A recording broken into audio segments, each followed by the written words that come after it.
Miami began their postseason in Philadelphia on a Wednesday night, but an injury to Jimmy Butler took him out of the equation early on. And while Miami had built a lead for much of the game, it was the Sixers who closed things late. A valiant effort from the Heat, but ultimately it was the same problems they've had all season, and their hopes for a playoff berth are in jeopardy. We break down the game on today's episode of Locked On Heat.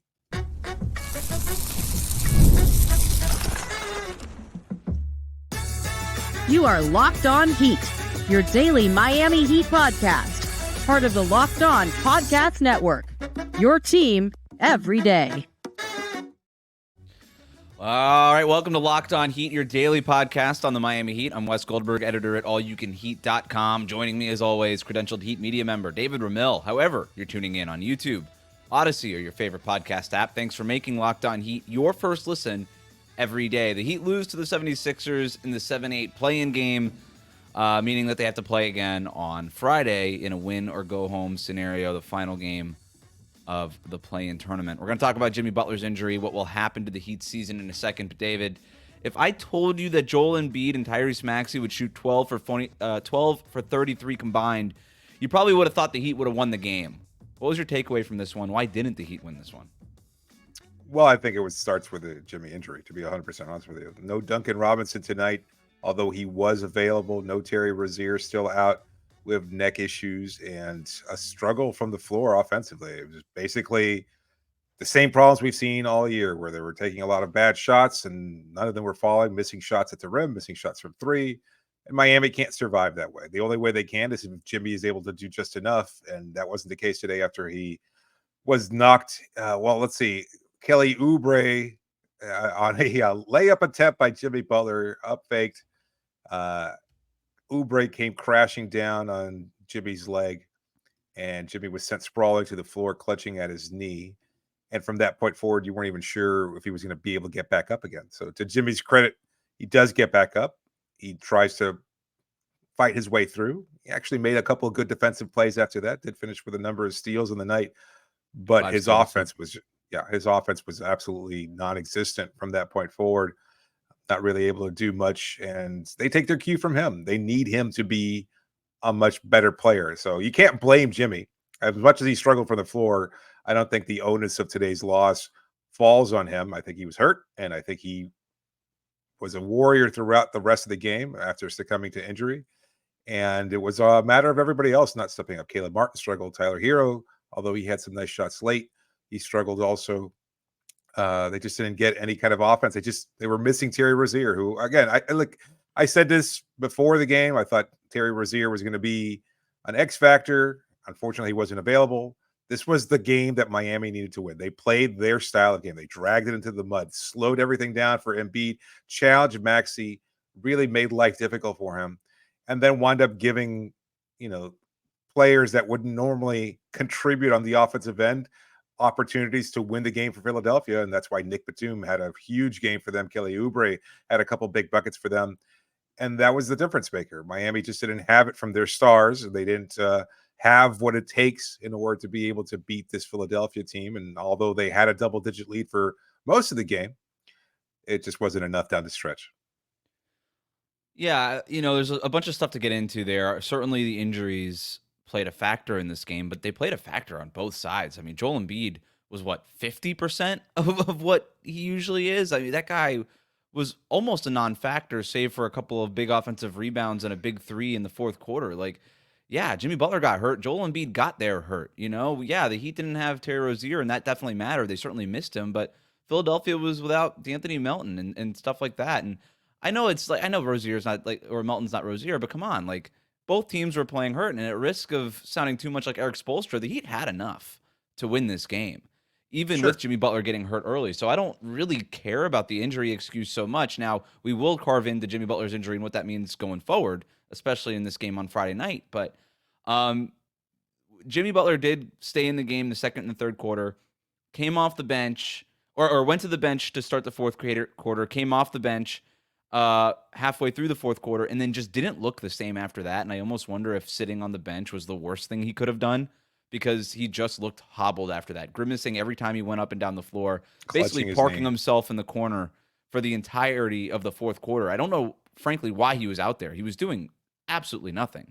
He was just standing in the corner, and Miami was just running empty side pick and roll with Tyler Hero and Bam Adebayo. And Tyler Hero goes 9 for 27 overall in this game. I thought he had to take all 27 of those shots because Jimmy Butler wasn't able to do anything. Bam wasn't giving you much anything else on offense. It's not like Tyler Hero was looking off Bam Adebayo. Bam deserves some blame for only taking 9 shots in this game. And, going into this game, I was like, oh, he'll have his hands full with Joel Embiid. It's going to come down to Tyler Hero. He didn't have his hands full with Joel Embiid. Joel Embiid was limiting Joel Embiid tonight, not Bam. And so I think there's certainly some blame to go around here. I actually thought Miami's shots were good in this game. You mentioned earlier that they were just kind of taking bad shots. I thought the offense was bad. I thought they just got stagnant. I thought they would just they took forever to get into every half court set. But I thought some of the shots were pretty, like, the shot profile overall was a little bit better than usual for the Heat, which isn't saying much because they have a bottom 10 offense and offensive rating, but they took about as many shots at the rim as they did mid-range. They took very few long mid-range shots. When they did settle for those mid-range looks, it was sort of that short mid-range area. They got up 38 three-point attempts, which is something I kind of marked as something to watch in terms of having to get up close to 43s in this game. Overall, I thought the stuff that they needed, the shot profile and what Philadelphia was doing to lose that game should have been enough for the Heat to win this game. And yet they couldn't because they just missed more shots than Philadelphia did. This was, like, we talk about how the play-in tournament is dangerous because of the variance of it. Well, the variance here was both teams not being able to make a shot except for Nick Batum, who turned into the second coming of Steph Curry in this game. And that was enough. Like, the reason the Heat are on the losing end of this is because Nick Batum could not miss. And that's just sort of what happens in a one-game play-in. Yeah, but to kind of dispute that a little bit, like, I understand a lot of the shots that Tyler took had to be taken in order to just generate some offense or try to, but he shot 33%, man. Like, you can't do that. Like, he can't do that specifically. That's fair. That's a fair criticism. Yeah. I don't blame him for taking the shots, but I do blame him for missing those. He had a good fourth quarter, but the first 3 quarters were rough from a shooting perspective. He's got to be better. And he was taking shots that they were absolutely makeable from him. Like, maybe if he sets that tone early on, maybe we see a different version of Tyler. I don't want to blame anybody because, again, I think a lot of the loss came down to basically Jimmy getting hurt, not being able to generate offense, not being able to make passes to anybody else. He couldn't control, like, he was something we rarely see. We at an inbound play, he dishes the ball immediately to Hawkins to bring the ball up because he just doesn't have it. Like, we don't see that from Jimmy, certainly not in the playoffs. And he was a non-factor, and it kind of trickles down from there. Maybe you can key in on Tyler a little bit, but again, I think a lot of the shots he was taking, especially early on, were absolutely makeable, and you just weren't getting. This is where you kind of miss a guy like Kyle Lowry, and I hate to say it, and maybe that's rubbing salt in the wound for a lot of Heat fans, but at least that's a guy who was able to, in his few positive possessions, generate something. Well, I think you certainly miss. I think you miss Rozier and Duncan Robinson, just other options. It was Tyler Hero had to take those shots. I blame him 0 for taking 29 shots. If he would have taken 39 shots, I would have blamed him 0. Nobody was taking shots. Bam wasn't doing it. Jimmy wasn't doing it, and so it's like, okay, well, Jaime took a bunch of shots, and like he had to. He was basically the second banana in the offense tonight. So I don't blame Tyler for taking any of those shots because they were also all good shots. Every time he came off of a screen, Philadelphia was playing and drop, and he had a wide open look, and he just missed them over and over again. So yeah, blame him for missing the shots. I don't blame him for taking the shots, and those are two very different things. That said, when you don't have Terry and you don't have Duncan, then you're like, all right, those are the other options on the menu for Eric Spoelstra to go to. Those are the 3 shooters, right? Yep. And when one of your shooters doesn't have it, you tilt the offense in the direction of another shooter who may have it. And he just didn't have those options tonight. I'm assuming Duncan Robinson, though he was available, did not play because he still isn't right. And Terry Rozier was just ruled out altogether. So I'm not going to blame Spo for not playing Duncan Robinson. He knows Duncan's health more than anybody else. But yeah, no doubt. That was sort of the problem with this, isn't it? I know I already said I'm not blaming injuries, but I also, injuries did play a factor in this one. But it still just felt like the Heat, like this game was, they were right there in this one. They led by double digits at one point. I mean, it's still a tough one. When they lose that lead, like, again, that's when the offense just completely bogged down in the third quarter. What did they score in the third? Like 12 points, something like that. They barely scored they got outscored in the third, and by that point, it was 23 points in the third quarter. I mean, it felt like less. Maybe I was Well, no, overstating that's not a things. lot. 23 Yeah, in today's NBA ain't a lot. The Heat are a bottom 10 offense and offensive rating for the season. They scored an average of 113.3 points per 100 possessions. They scored 110.9 points per 100 you know, possessions. So as bad as their offense was, it was even worse tonight. if there was a miscue from the coaching perspective, maybe it's something we should say for the second segment. But I think that's a I good thought that, yeah, tease. let's. Do you want to tease There were it? a couple of substitutions that maybe Spo could have made that juiced the offense during the first half and weren't available in the second half for some reason. We'll talk about that and the long-term effects of Jimmy Butler's injury after this here on Locked On Heat. Today's episode is brought to you by Monopoly Go. We've all been there, either as a player or as a fan. It's halftime. The scoreboard isn't looking good. Tonight, that wasn't the case. Miami had a double-digit lead, but unfortunately, they weren't able to close the game. You're feeling low. Let's say you're down big and you're not sure whether or not you or your team could pull out a win, and that's when you dig deep. You lift your head up and you say to yourself, time to get back in the game, pull off some bank heists, and take as much of my friend's money as I possibly can. That's right. Smash hit game Monopoly Go lets you compete with your friends to get the most riches in the biggest empire. It's a monopoly you love, but on your phone anytime with tons of new twists, including leaderboards to compare your progress to your buddies. There's so much to do. Play on countless dynamic Monopoly boards. Make your friends bankrupt by smashing their landmarks with a wrecking ball. Charge other players rent for your iconic properties, and you can even work with your friends to crack open computer chess and in tournaments to get extra rewards and climb the leaderboard. So get back out there, put on your game face, and download Monopoly Go now, free on the App Store or on Google Play.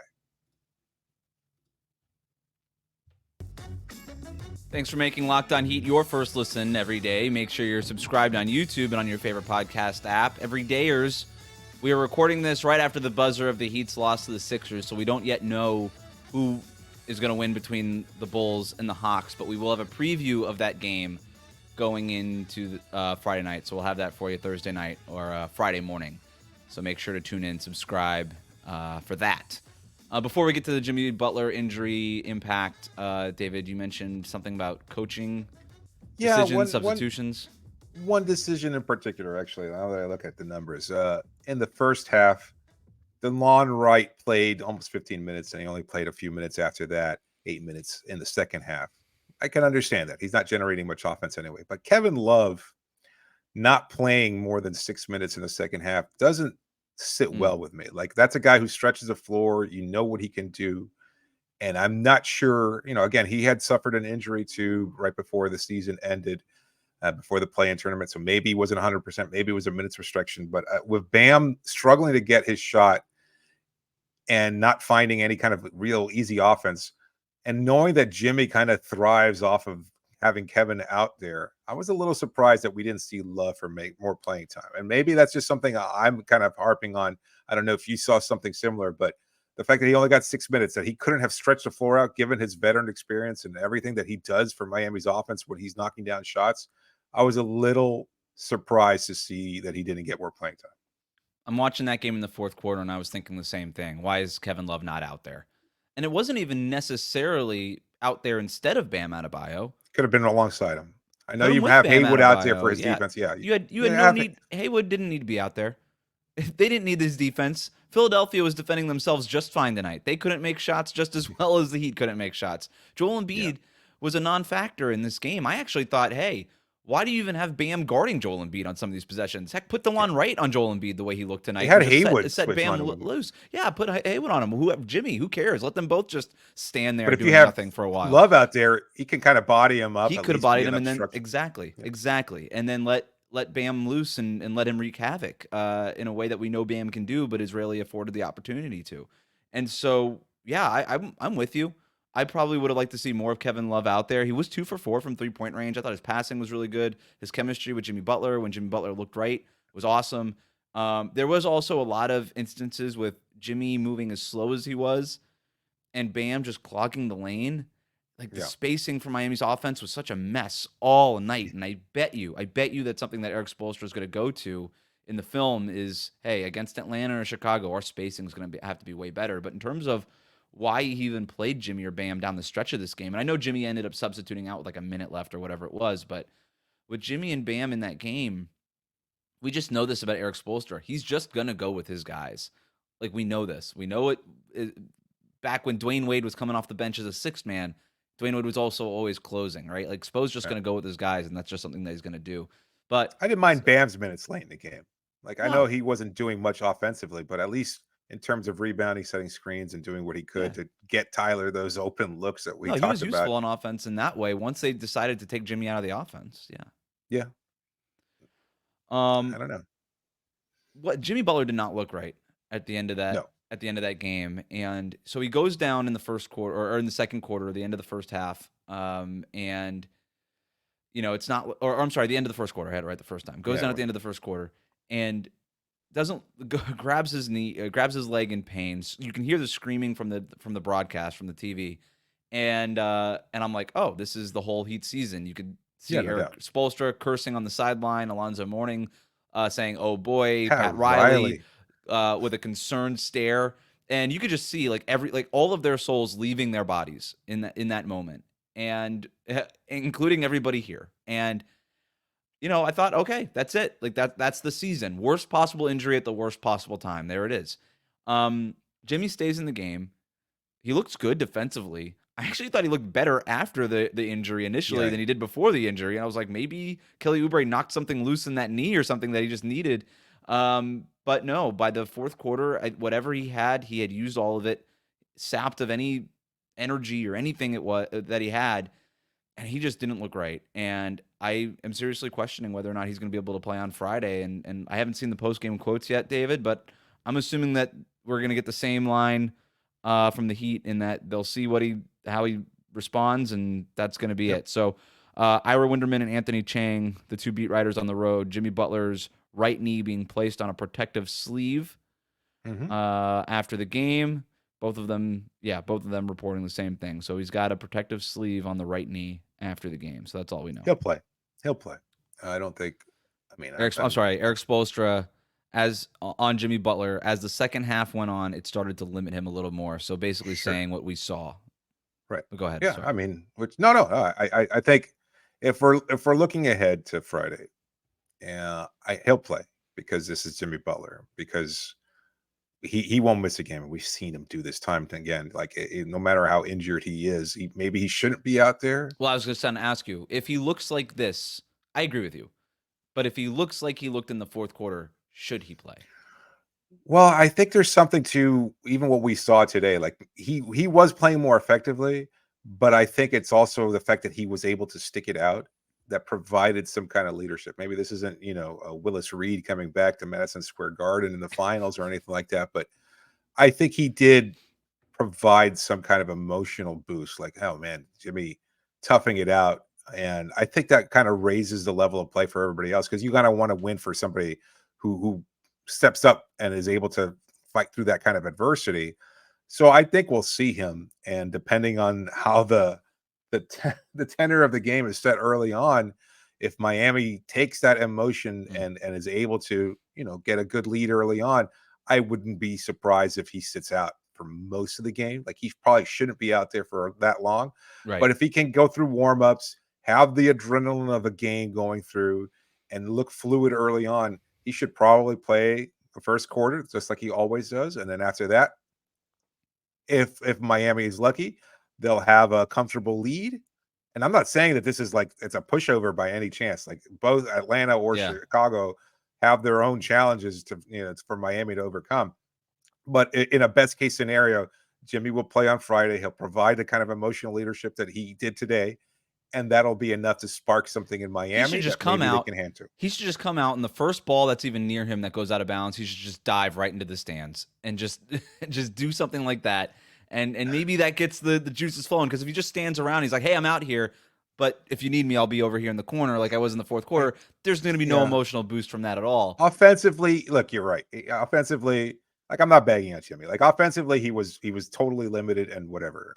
But defensively and with his IQ and everything else, I think he still was, if not necessarily a positive, he wasn't necessarily a negative No, I think either. the leadership stuff is real. Like the on the court basketball IQ is a good point. Like we even heard on the broadcast on ESPN, like he was mic'd up and he was saying all these things, and you're like, okay, Yeah, like yeah. that's all smart stuff that the Heat need in this moment. And so I'm not discrediting what Jimmy Butler can do when he's on the court, even when he's not doing much of anything. But Right.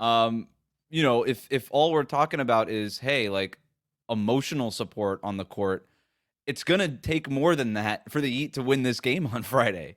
It's And gotta take so, somebody else. Like, I yeah, think you can have them you can have this version of Jimmy, as Miami has so often through the regular season.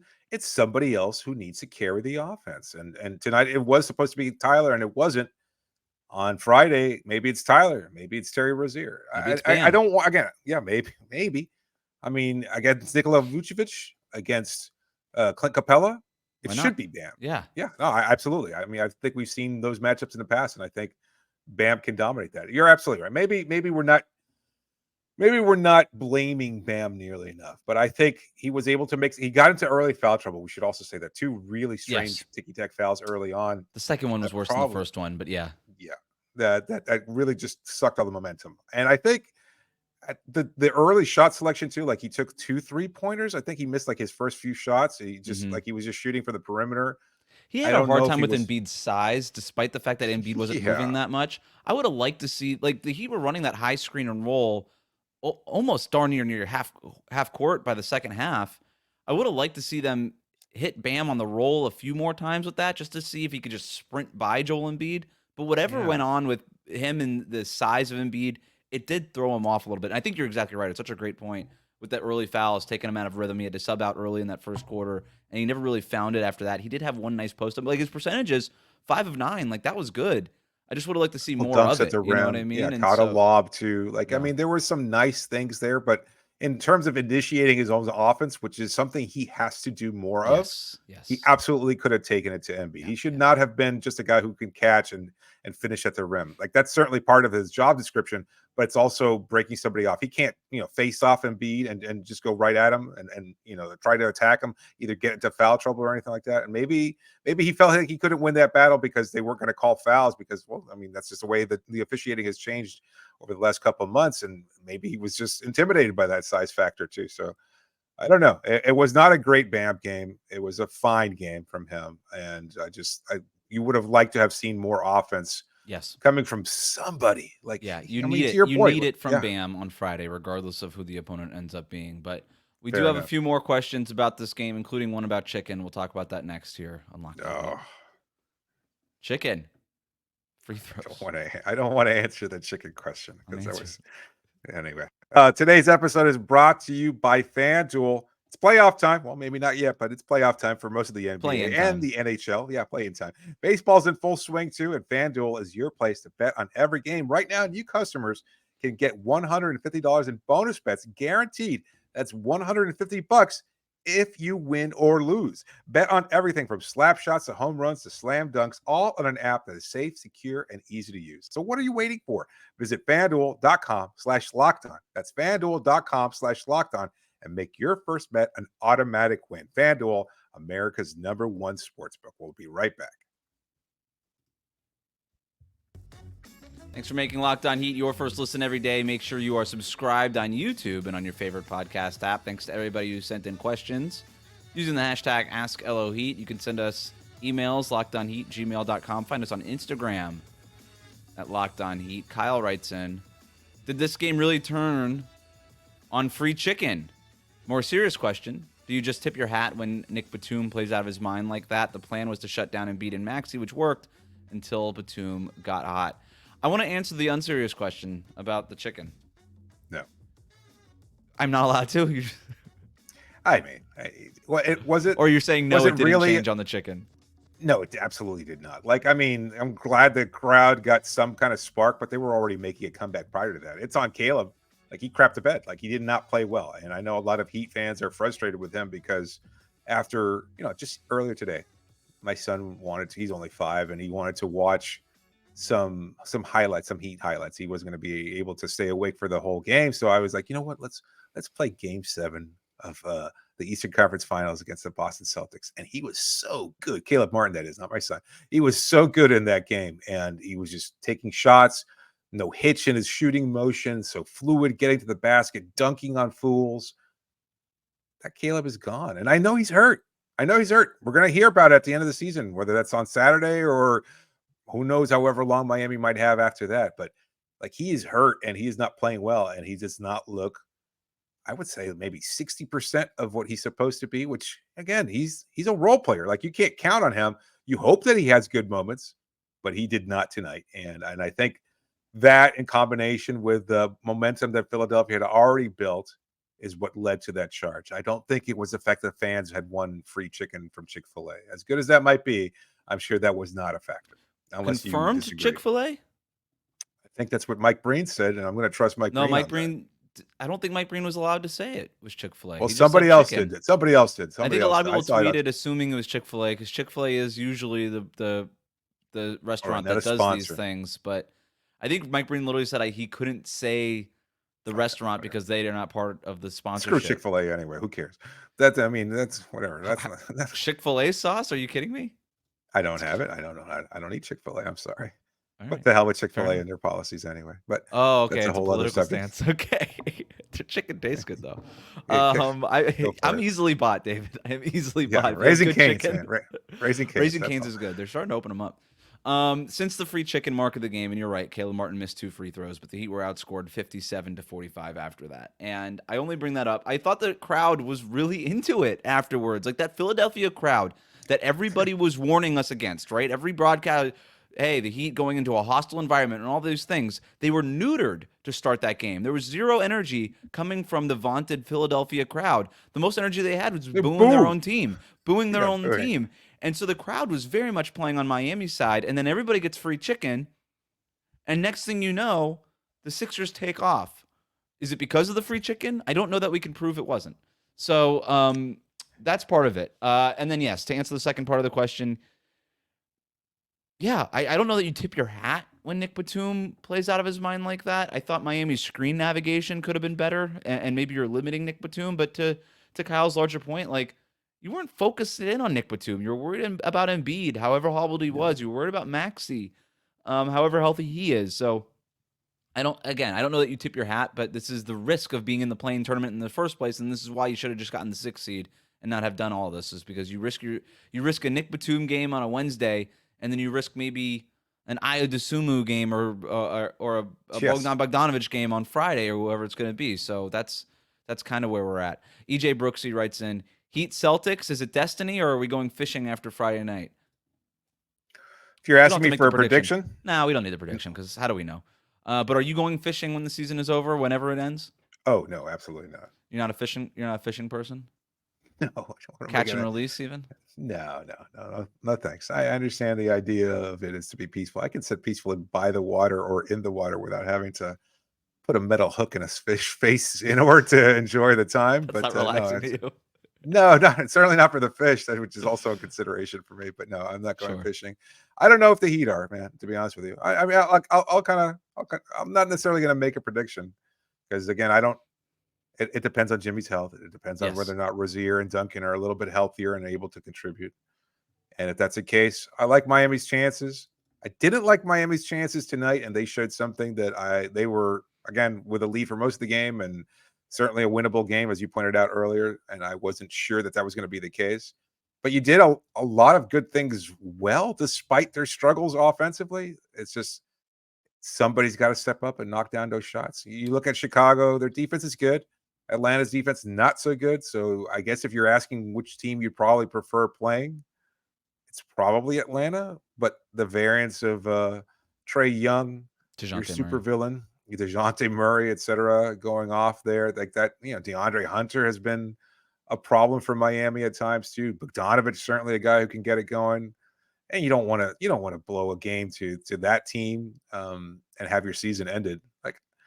I think Miami is looking at the play-in game on Friday and wants to continue their postseason, regardless of their health, regardless of Jimmy's status or anything else like that. They're not ready to call it quits yet. No doubt about it, right? I mean, you'd be surprised. A lot of people questioning whether or not Miami actually wanted to win today or whether or not they just I don't care. Like those people don't know. I don't care. Sure. Like, we know, you and I know what the Heat are about. Like this is we got even after this. Like Eric Spoelstra be like, well, we're always doing it the hard way. This is the hardest way possible. It's the same way we did it last year. So they kind of keep having this line, and it's what they have to say to themselves. This is the self-talk that you have to do when you're backed into this corner if you're the Miami Heat. And so. Obviously, they're going to go out on Friday night in front of the Kaseya Center crowd against the Hawks or the Bulls, and and they're going to try their best to do the game to win the game. But I'll tell you this, they're probably going fishing if Jimmy Butler looks like he did in the fourth quarter, because I unless somebody else steps up and goes crazy like Nick Batum did for Philly tonight, then it's going to be tough. But you just got to hope if you're the Heat that if it's not Jimmy Butler, then somebody else gets hot and you get sort of the other side of the coin of this variance formula. And maybe you're able to sneak into the playoffs. But then at that point, yeah, you're playing the Boston Celtics with maybe a hobbled Jimmy Butler. And at that point, maybe you're just delaying the inevitable.